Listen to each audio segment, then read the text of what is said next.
En esta oportunidad nos está acompañando Eduardo Lucas Sotelo. Él es profesor de educación física, certificado internacionalmente en el modelo TEACH, director en Aprendiendo a Jugar, colabora en asociaciones como Incluirme, COI, AKEI, Pulso Educativo y Panacea. Es coautor del libro lo que no te contaron acerca del autismo y Autismo Descubriendo sus Colores. Un saludo para ti, un colega que nos acompaña desde Argentina. Bueno, sin más preámbulos, vamos a dar el pase a Eduardo, ¿no? Para que nos comparta sus experiencias, sus reflexiones en relación a este tema que nos convoca a todos. Adelante, Eduardo. Hola Beatriz, ¿cómo estás? Bueno, en principio un gusto y gracias por la invitación, tanto a vos Beatriz como al Ministerio de Educación. Para los que no me conocen, mi nombre es Eduardo Sotelo, soy profe de Educación Física y ya hace más de 15 años que me dedico a trabajar en la mayoría de los casos con chicos y chicas que presentan desafíos en su conducta y en el aprendizaje, en su mayoría chicos con autismo y otros desafíos del desarrollo, ¿no? Y en ese sentido era muy interesante la propuesta, ¿no? A poder pensar sobre todo en el hogar y en la escuela, la disciplina positiva y bueno, cómo podemos construir esos contextos donde chicos y chicas puedan participar, puedan sentirse acogidos, seguros, confiados para poder participar y sobre todo para poder mostrar no solamente los desafíos, sino sobre todo las fortalezas, ¿no? La potencialidad que tiene cada chico, cada chica, sobre todo también después de haber pasado un momento tan álgido a nivel mundial que tiene que ver con la pandemia, ¿no? Y cómo eso también impactó en el desarrollo de muchos chicos y chicas y empezó a mostrarnos otro tipo de contextos a los docentes que estamos también en la escuela, sabiendo que la escuela es un contexto complejo, ¿no? Donde se dan un montón de situaciones y donde tenemos que intentar trabajar para atender a esa diversidad, sobre todo desarrollando intervenciones de equidad, ¿no? Dándole a cada uno lo que necesita. Y en este caso, bueno, las personas autistas y sobre todo sus características nos invitan a poder pensar cómo hacemos para trabajar esa coimplicancia. Yo hablo mucho de coimplicancia en vez de autorregulación. Pongo el concepto de corregulación o coimplicancia para entender que, bueno, uno no se regula solo, sino que se regula en un contexto y se coimplica en ese contexto en base también al adulto o a la adulta que organice ese contexto para bien en el caso que nosotros lo disponemos o queremos. Voy a ir compartiéndole pantalla para también ir compartiendo un poquito de información en este sentido.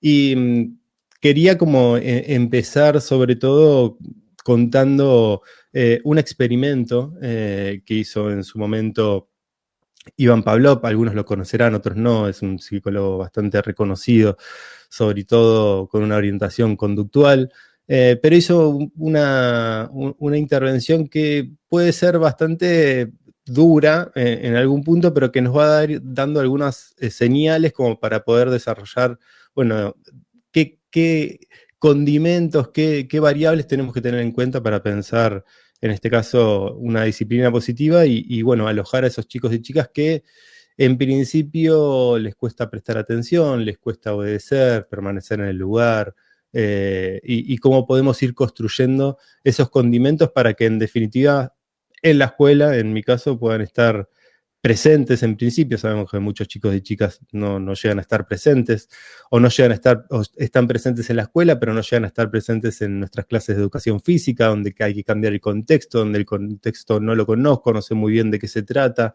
no tengo ahí una referencia de un adulto o una adulta que tal vez se haya vinculado conmigo y me dé esa confianza.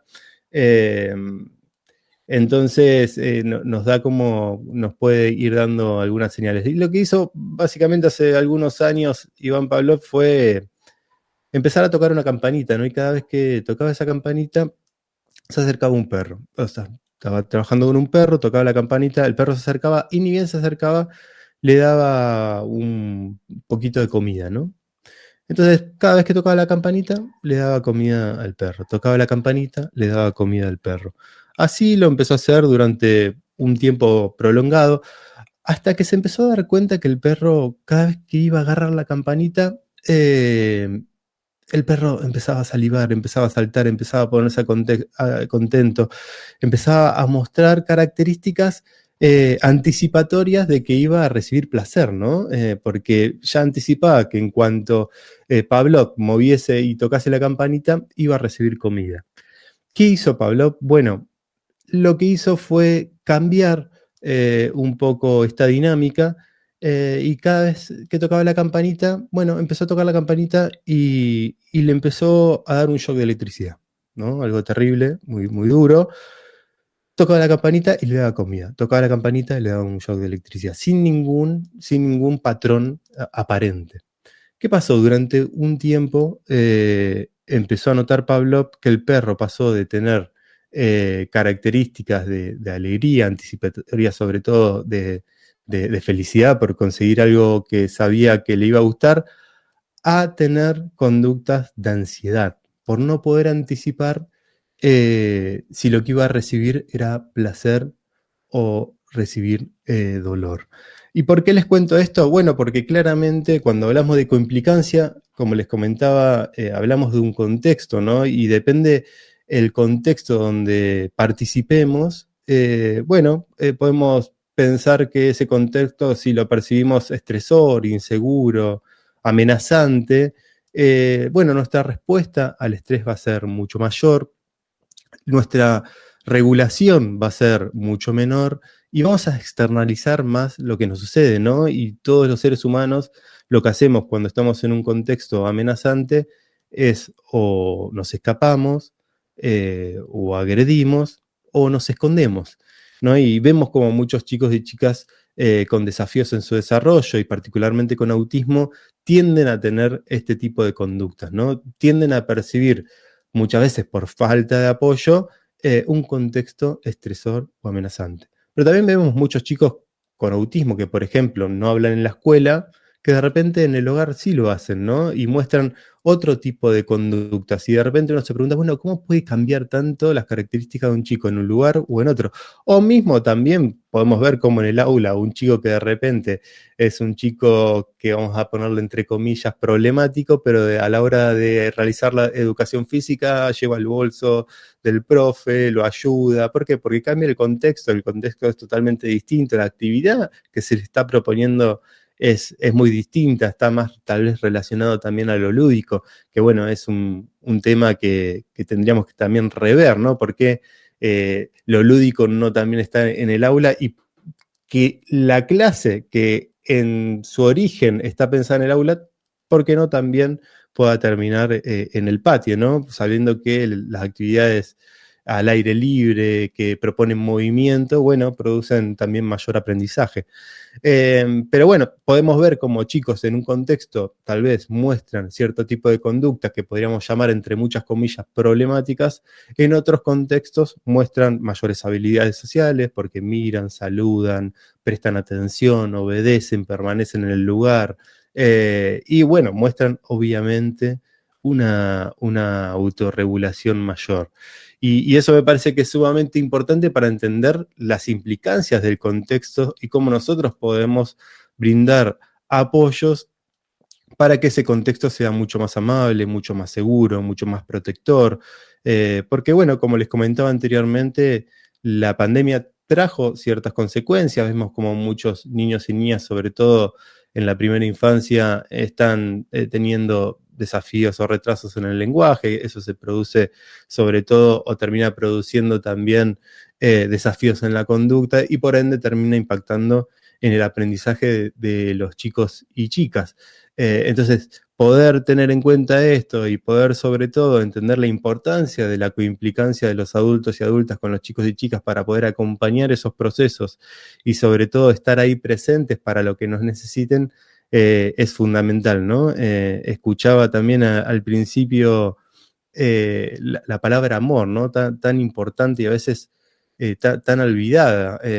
Creo que la tarea docente está íntimamente relacionada al amor. Educar está relacionado al amor, ¿no? Ese amor que te permite poder tener también persistencia muchas veces, paciencia sobre todo, y pudiendo entender que los procesos hay que acompañarlos, ¿no? Hay que acompañarlos de una manera donde el chico o la chica sienta que está uno ahí presente para poder ayudar. Y no me parece menor porque muchas veces pensamos los apoyos en un niño o una niña, ¿no? Pensamos ese concepto de equidad que es darle a cada chico, cada chica lo que necesita para estar o equiparar sus oportunidades, en este caso de aprender. Eh, y es muy sencillo poder verlo o observarlo, por ejemplo, en una persona que necesita utilizar un anteojo, ¿no? Nadie dudaría de decirle, no, no te voy a dar el anteojo para que puedas participar, ¿no? Cuando se habla, en este caso, de la igualdad, ¿no? Bueno, la igualdad. Sí, ¿qué tipo de igualdad? Porque yo de repente puedo decir, ahora vamos a hacer todos un examen por igual y decirles que a todos los que utilizan anteojos que se los saquen y tal vez la evaluación esté pensada en las filminas que yo ahora estoy presentando y muchos de ustedes no podrían acceder a esa información o harían el doble o el triple de esfuerzo para poder acceder a esa información y poder hacer o llevar adelante la evaluación que yo les esté pidiendo en ese momento. Eh, Algunos tal vez aprueben ahí finito, otros no, pero tal vez los que no necesariamente necesitan utilizar un anteojo saquen una nota más elevada habiendo hecho menos esfuerzo que los que sí necesitan utilizar un anteojo, ¿no? Entonces, si uno piensa en la equidad en el anteojo, bueno, claramente eh, se va a dar cuenta que es injusto, ¿no? Y muchas veces muchos chicos y chicas con ciertas características, bueno, necesitan que esos apoyos tengan que ver o vengan de la mano de la coimplicancia, ¿no? De la coimplicancia y poder darles acceso a la información, a poder comprender qué es lo que pasa ahí, qué le vamos a proponer, cómo se lo vamos a proponer, dónde se lo vamos a proponer. ¿Por qué? Porque no pueden anticipar si lo que van a recibir es placer o dolor, justamente, ¿no? Vemos muchas veces si alguno tiene relación con chicos y chicas con autismo o con otros desafíos en el desarrollo, se dará cuenta que muchos chicos cuando pasan de grado, cuando pasan de un año al otro, de un nivel a otro, bueno, van en búsqueda del profesor o el docente o la maestra que tenían el año pasado. ¿Por qué? Bueno, porque tal vez van en busca de ella o de él porque el año pasado recibieron placer, ¿no? Y ya saben lo que van a esperar de ese docente, ya saben, pueden anticipar ese tipo de situaciones. Sin embargo, no pueden anticipar un nuevo vínculo con un nuevo docente, ¿no? Con una nueva docente. Y por eso es muy, pero muy importante la, el poder anticipar y la coimplicancia sobre todo del docente o la docente. Les voy a pedir disculpas, pero estoy medio congestionado.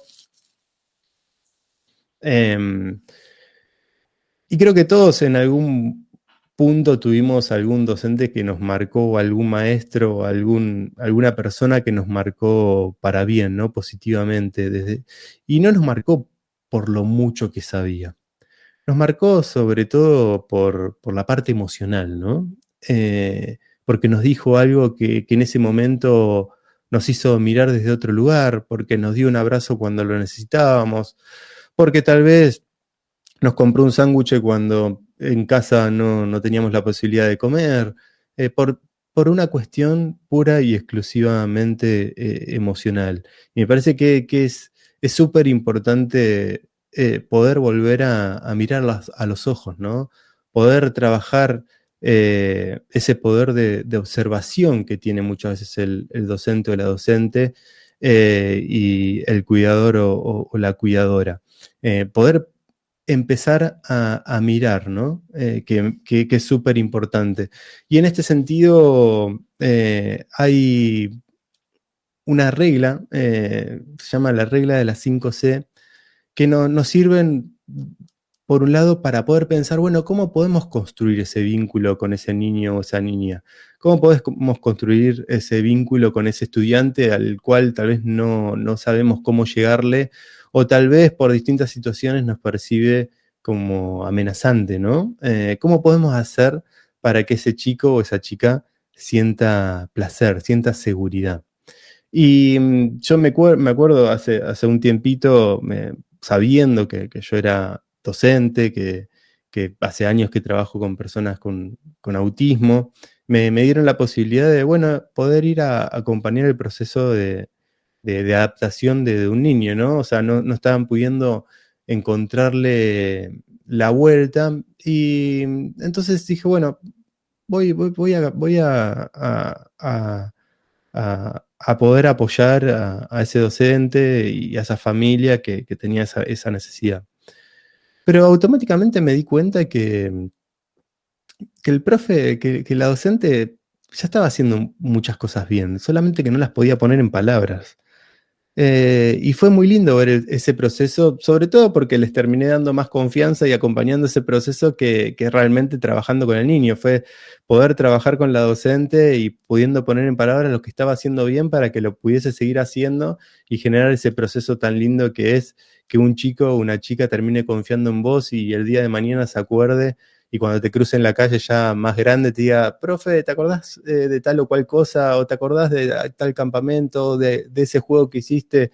Y a veces uno no se acuerda, ¿no? Tocó el alma de ese niño o esa niña y no se acuerda porque, bueno, está trabajando con muchos chicos y chicas, pero lo lindo bueno, lo marcaste para bien, ¿no? Porque estuviste ahí presente y porque acompañaste ese proceso. Y en ese sentido fue lindo porque la profe, me acuerdo que lo primero que empezó a observar y empezó a hacer es, bueno, el chico no me está prestando atención.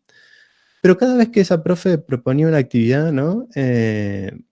Iba y lo convocaba, iba y le hacía cosquillas, iba y le mostraba algo que sabía que a ese chico o esa chica le gustaba. Cuando hablamos de chicos con autismo, hablamos de chicos y chicas que presentan desafíos en su comunicación y en la interacción social, porque muchos niños y niñas también presentan retraso en el lenguaje. Hay chicos con autismo que hablan, otros que no, otros que utilizan una palabra, arman frases cortas, digamos, la heterogeneidad en tanto al espectro autista es muy grande.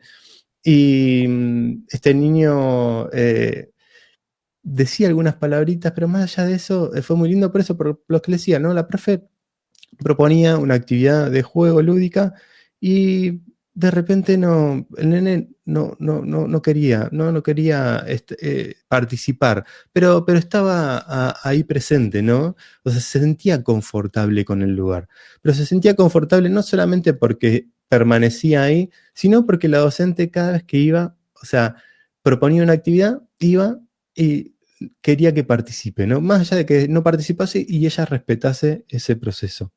Hasta que hubo un día que la profe hizo una actividad jugando con unos autitos y el nene se metió a jugar, ¿no? Y empezó a participar. Después propuso otra actividad y ese día no participó, pero al día siguiente la profe propuso una actividad de autitos y otra actividad y el niño se animó a participar de vuelta. ¿Por qué? Porque mostró la competencia, ¿no? Porque tal vez le gustasen los autos, porque tal vez sabía cómo interactuar con ese objeto, por distintas situaciones, pero el niño ese día se animó a mostrar que sí comprendía y sí podía hacer cierto tipo de actividades, ¿no? Entonces, no solamente que se empezó a sentir confortable, sino que empezó a mostrar sus competencias.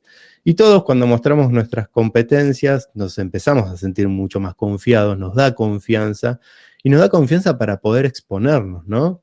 Y fue así que el niño de a poquito fue confiando en la docente, confiando en que también la docente habilitaba la posibilidad de mostrar las competencias, lo que sí pueden hacer muchos chicos y chicas, suelen mostrar sus desafíos, ¿no? Suelen mostrar sus frustraciones, suelen mostrar ciertas conductas que podemos llamar problemáticas, que a mí me gusta llamar desafiantes. ¿Por qué? Porque, bueno, cuando hablamos de desafíos, justamente creo que es un desafío al contexto, a nosotros como adultos, a poder encontrar los caminos para acompañar ese proceso y que la conducta mejore, ¿no?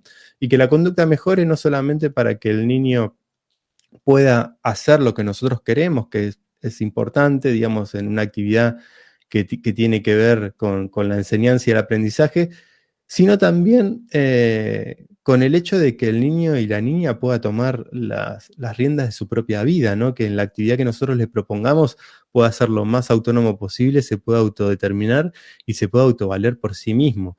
Muchas veces cuando hablamos de niños y niñas con discapacidad, hablamos de dar apoyo y pensamos que los apoyos son para que los chicos hagan lo que nosotros queremos y en realidad no. En realidad, la Convención de los Derechos de las Personas con Discapacidad viene a decirnos que los apoyos están justamente para esto, ¿no?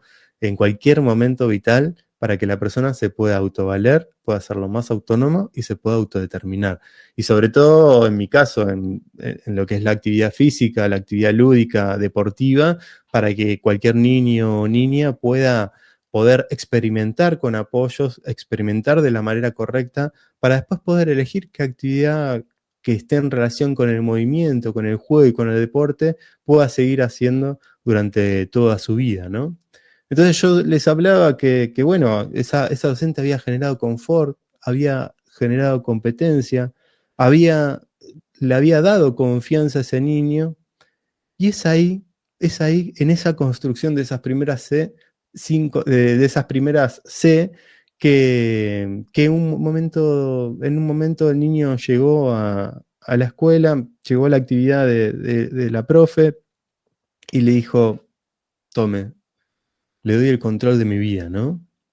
Decida usted qué es lo que me va a proponer para yo llevarlo adelante, ¿no? La docente fue construyendo y se fue ganando esa confianza, fue construyendo ese vínculo para que el niño, de un momento para el otro, le dé el control de su vida, ¿no? Y sabemos muchas personas que estamos en relación con chicos y chicas con estas características que cuando los chicos, chicas, adultos, jóvenes nos dan esa posibilidad, eh, bueno, te podés tirar de un paracaídas que se van a tirar con vos, ¿no? Es algo hermoso.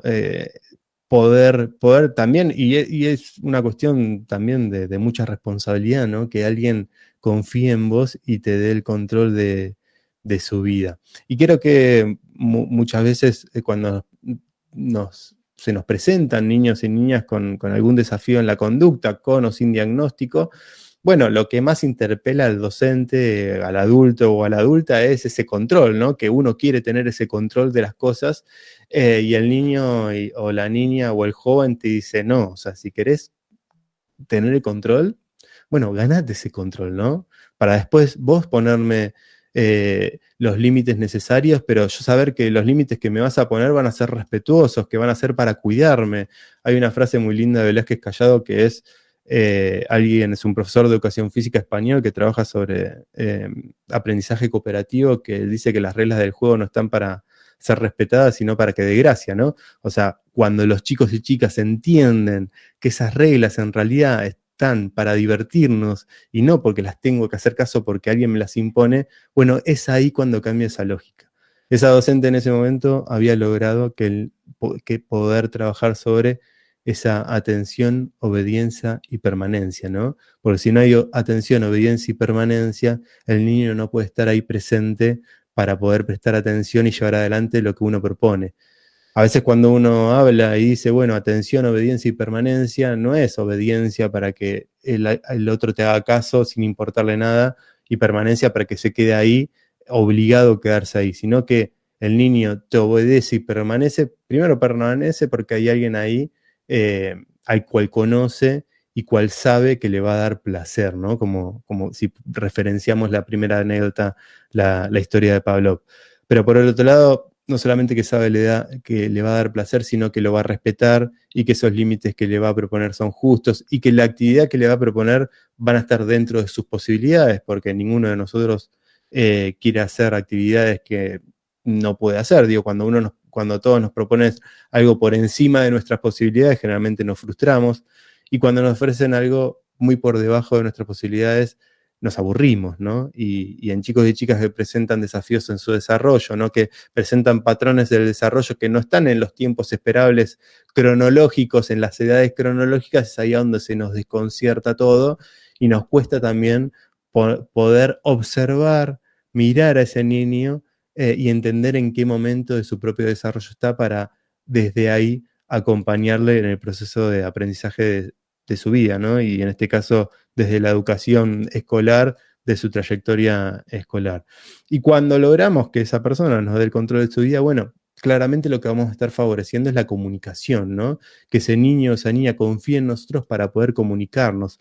Y no comunicarnos solamente desde lo verbal. O sea, está muy sobrevalorada la comunicación verbal, hablante, sino también desde otro tipo de comunicaciones. Vemos como chicos y chicas nos comunican con los ojos, nos comunican señalando lo que quieren, agarrándonos de la mano y llevándonos hacia un lugar determinado, o mismo agarrándonos de la cara, acercando sus ojitos, diciéndome, mírame, que necesito comunicarte algo, ¿no? Que es otra cuestión, ¿no? ¿Por qué estamos tan acostumbrados a todo el tiempo dar las consignas de forma verbal y no utilizar otros mecanismos para poder, sobre todo, trabajar en diversidad y que la mayoría de todos nuestros estudiantes puedan acceder mucho más rápido a la información, en este caso, que proponemos en nuestras actividades? Cuando hablamos de una buena comunicación, hablamos que obviamente vamos a ir construyendo esto que trabajé sobre las 5C, ¿no? Este clima de confianza positivo, pero a la vez, si no hay una construcción y no hay una buena comunicación, puede haber un clima de desconfianza y negativo. O sea, obviamente que eso afecta o tiene efectos en la autoestima y en la seguridad. Muchos niños y niñas con alguna discapacidad que transitan en la educación escolar, vamos a llamar entre comillas, muy entre comillas común o ordinaria, te dicen, muchas veces no tienen los apoyos que necesitan y terminan teniendo situaciones de colapso emocional o de conductas desafiantes o problemáticas y te dicen, yo soy malo, soy un monstruo, me porto mal. Terminan creyendo que ellos son el problema de la cuestión, ¿no? Y obviamente que eso termina determinando la autoestima de ese chico o esa chica si cada vez que quiere participar y no tiene los apoyos que necesita, no tiene esos anteojos, se termina frustrando o termina mostrando sus dificultades más que sus competencias. Obviamente que determina la calidad de las relaciones, ¿no? Porque si tenemos un chico que presenta desafíos en la conducta y suele, cada vez que se frustra, suele pegar o cada vez que quiere llamar la atención por no poder comunicarlo verbalmente o no tener la posibilidad de comunicarlo verbalmente, pega, bueno, empieza también a determinar la calidad de las relaciones con sus compañeros y sobre todo si eso no se trabaja y no tiene los apoyos que necesita. Y obviamente que sirve de modelo, ¿no? Tenemos 3 estilos de comunicación y con esto voy cerrando un poquito la idea, ¿no? Que son, bueno, la comunicación más pasiva, sumisa, una comunicación agresiva. A mí la que tal vez más me gustaría acentuar, y sobre todo por el tiempo que tenemos, es sobre, bueno, ¿de qué hablamos cuando hablamos de la comunicación asertiva? ¿Qué es lo que a mí me gustaría que podamos trabajar, sobre todo como adultos y adultas, ya sea en nuestro seno más íntimo, que es el hogar, con nuestros hijos o hijas, o bien desde la escuela, ¿no? Cuando hablamos de una comunicación asertiva, hablamos básicamente de la comunicación donde hay un respeto hacia el otro, donde las creencias, los valores son respetados, donde el otro es parte de la actividad, se siente parte porque se siente escuchado y porque está esa posibilidad de, sobre todo, entender que voy a ser escuchado y voy a ser respetado en mis creencias, mis valores y mis costumbres, ¿no? Y eso es muy importante entenderlo porque este tipo de comunicación no es que se construye solamente con un individuo, sino que se construye o co-construye con todo el grupo, ¿no? Esa construcción que tiene esa posibilidad de construir el docente y de poner en juego, bueno, qué valores se van a acentuar en mi grupo, en mi clase, no solamente qué valores, sino qué prácticas, qué conductas van a ser premiadas y valoradas. Y la comunicación asertiva en este sentido, bueno, termina haciendo que mejore la autoestima, que se reduzca la ansiedad, porque yo sé que voy a ser escuchado, si yo voy a ser que voy a ser respetado, voy a saber que mi palabra vale igual que la del resto, bueno, eso va a reducir el nivel de estrés y de ansiedad. Voy a empezar a sentir que lo que recibo ahí es placer. Y esto no implica no poner un límite o no decir lo que está mal, sino poder dar alternativas. O sea, si un niño de repente estamos jugando en el patio y empuja al otro, bueno, no solamente poner la consecuencia de eso está mal, sino bueno, ¿por qué está mal? O sea, ¿qué pasaría si a vos te empujan? O sea, ¿cuál es qué sentirías? O sea, poder dar alternativas. Bueno, ¿qué podrías hacer al respecto? O sea, no solamente dar alternativas a la resolución de problemas, sino también que el otro se ponga en el lugar del niño o la niña y las consecuencias que puede tener también en sí mismo, ¿no? Esto claramente que ayuda a las relaciones interpersonales, porque la forma en que intervenimos en ese momento y cómo empezamos a diseñar la forma en que nos comunicamos entre todos nosotros y el adulto hace de modelo, bueno, termina mejorando las relaciones interpersonales y obviamente que aumenta la comprensión, porque si yo sé que ahí tengo un adulto o una adulta que va a mediar, que me va a escuchar, que no me va a exponer delante de todo el grupo, sino que al momento de marcarme alguna situación lo va a hacer en privado y no delante de todas las personas, bueno, claramente lo que va a terminar construyendo es ese vínculo que queremos, esa seguridad para que todos los niños y niñas que están en nuestros grupos o ese chico o esa chica que necesita inevitablemente que construyamos un vínculo seguro y de confianza para poder poner los límites justos y necesarios, es sumamente fundamental. Una última cuestión y para ir terminando, me parece que es fundamental, bueno, yo soy de Boca, soy argentino, eh, pero me parece una clave muy importante, aparte de esta construcción de cómo construir el vínculo con las reglas de la 5C, de cómo trabajar con el grupo o las relaciones interpersonales con la comunicación asertiva, este trabajo en equipo, ¿no? Necesariamente necesitamos ser equipo, que ese equipo sea sobre todo el capitán de ese equipo sea el niño o la niña, que en ese equipo estén las familias, que en ese equipo esté la escuela, que en ese equipo si hay profesionales de la salud, que estén los profesionales de la salud. Mientras, si hay un profe de natación, también que haya un profe de natación. O sea, mientras ese equipo sea más grande, muchísimo mejor. Muchas veces sucede que las familias están peleadas con la escuela o la escuela está peleada con la familia de los docentes porque el niño o la familia no quiere terminar de aceptar el diagnóstico del niño, etcétera, etcétera, etcétera. Y tenemos que entender que a todos muchas veces nos pasa exactamente lo mismo, ¿no? Muchas veces hay familias que, bueno, que están transitando su propio proceso de aceptar el diagnóstico de un niño o una niña y tal vez no sea necesario tener que obligarlas a acceder a ese diagnóstico, sino acompañarles para que nos den la información de su hijo o su hija en la escuela y a través de esa información nosotros podamos generar mejores prácticas. Lo mismo muchas veces sucede con docentes que consideran que ese niño tiene que estar en otro tipo de establecimientos, otro tipo de modalidad, y tenemos que acompañarlo para convencerle, para que pueda comprender el valor de la educación, el valor de las relaciones humanas, que en la escuela se construye ciudadanía y que el día de mañana los compañeros también de ese niño o esa niña, sobre todo si se construyen lazos de amistad, también van a tomar decisiones y van a tener que emplear a alguien y tal vez el día que empleen a alguien, tal vez empleen a alguien con las mismas características de su amigo en la infancia y no es menor, ¿no? Construir futuro. Y me parece que pensar el trabajo en equipo y en comunidad es muchísimo, muchísimo mejor.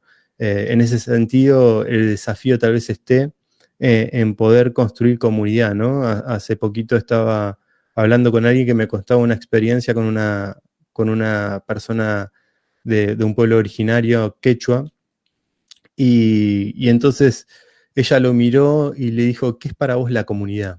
¿Qué significa la comunidad?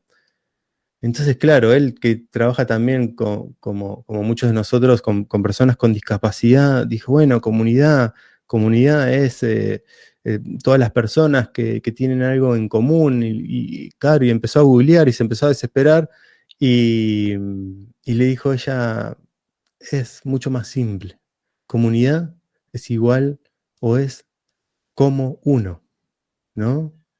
Como uno. Somos como uno, o sea, ¿qué nos une? ¿No? Y el desafío tal vez esté en poder encontrar esos puntos en común, ¿no? Y creo que esos puntos en común muchas veces se encuentran en la escuela, se encuentran en el hogar, se encuentran en los lugares donde habitan los chicos y chicas y que necesitan de nosotros para construir esos contextos donde puedan tener la posibilidad de participar, de estar presentes y de aprender. Muchas gracias, Beatriz, y al Ministerio por esta posibilidad. A ti, Eduardo, a ti las gracias por estas reflexiones realmente muy importantes, y vamos comentando que hay más espectadores que nos están acompañando por Facebook, y saludos, muchos saludos de la región San Martín, del PRITE Andrés Renato Sánchez, de Moquegua, y así, familias, tutores, profesionales que estamos aquí reunidos, ¿no?, por nuestros niños, cómo los acompañamos de una manera valorativa, respetuosa, ¿no?, acompañándolos en su desarrollo y aprendizaje. Bien, muchas gracias. Estamos revisando el chat del Facebook y vemos que hay muchos comentarios. Gracias por esa confianza, por ese cariño que nos demuestran los tutores, las familias que nos escriben, ¿no? Y hay una consulta. Acá nos dice Esli Castillo Quiñones también. Excelente ponencia. Mi pregunta es para Eduardo Sotelo. ¿Qué sucede si ese vínculo de docente y alumno se ha dañado por falta de una comunicación asertiva y empática? ¿Qué debe hacer la institución educativa y la familia, sabiendo que este niño está afectado?